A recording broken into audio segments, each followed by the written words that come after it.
The 145th edition of the U.S. Open getting underway beginning Tuesday from Flushing Meadows, New York, where Madison Keys, the Australian Open champion, 10-time WTA singles title holder, and former U.S. Open finalist, looking to compete for her second career Grand Slam title. She enters as the third highest ranked American woman in the draw. Now stoked to be joined by Grand Slam champion herself, Madison Keys, as she adds into her 15th U.S. Open appearance. Madison, the tournament, it's got to feel a lot different compared to when you made your main draw debut back in 2011 at just 16 years old. But especially now with just AI technology playing such a big role, enhancing the experience just as a whole, you're joining us on behalf of IBM's AI innovations. What should fans be most excited about heading into this year's U.S. Open?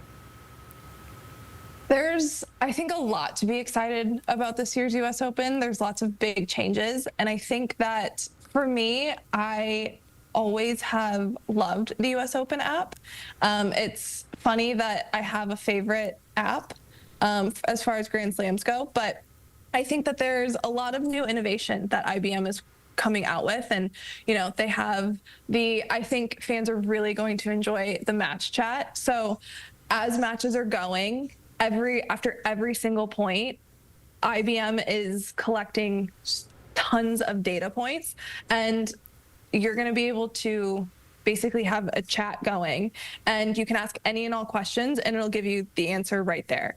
And I think fans are really going to enjoy that. And I think that tennis is sometimes a lot. There's a lot going on. There's a lot of different players. It's hard to keep track of things. So if you're the more casual fan that really wants to be able to ask any and all questions, you now have it in the palm of your hand. I think that's going to be so helpful for fans because literally right there in your hands, you can get real-time information. If you have questions, it's all right there, and it just makes it so much more easy and more fun when you're following along there. But Madison, you've played all over the world, but the U.S. Open is your home slam. What makes competing in New York just unique for you compared to maybe some of the other majors? The U.S. Open is like no other Grand Slam that you're ever going to play in. It's loud, it's rowdy. Being an American, the crowd support is out of this world.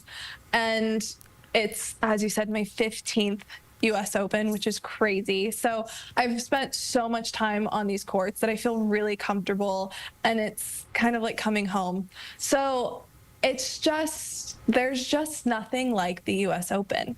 And I think that it's the best Grand Slam. It's always the most fun for me. But it's really just, you have these just diehard fans that will stay until 2 a.m., 3 a.m. as you're finishing the match. And you're just feeding off of all of their energy. And it's just the greatest place in the world to play tennis. Yeah, you're talking about that crowd support. Definitely going to be cheering you on there in New York. But I want to take a little bit of a step back because you've often credited Venus Williams as the reason that you first picked up a racket. And she's now making her highly anticipated return to the U.S. Open as part of the new look mixed doubles draw. But just what was your reaction just to her returning to the tournament? I've always, I mean, Venus is quite literally the reason that I play tennis. So anytime she's around, I'm always really happy. I think that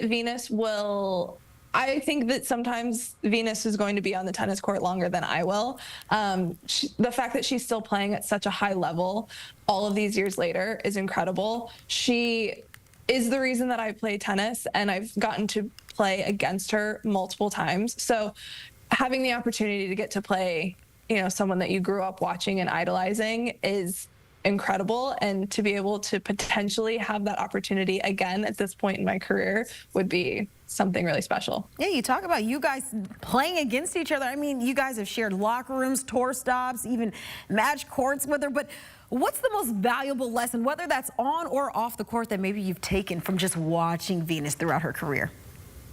I've just always been so impressed with her drive.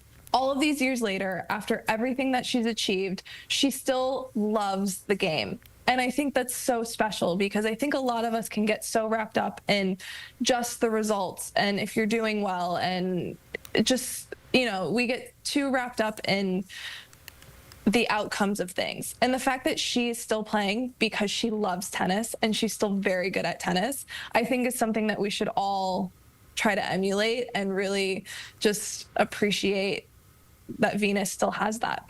Yeah, one of the greats in the game, and I know a lot of people will be so excited to watch her returning to the court, but I want to take a step back now. Winning your first Grand Slam title at the Australian Open earlier this year was, I mean, a career-defining moment. But when you think back to Melbourne, was there a specific moment during that run, maybe a match point or maybe a conversation with your team or even maybe a quiet moment off the court that really made it feel like, hey, this is reality. I'm about to become a Grand Slam champion?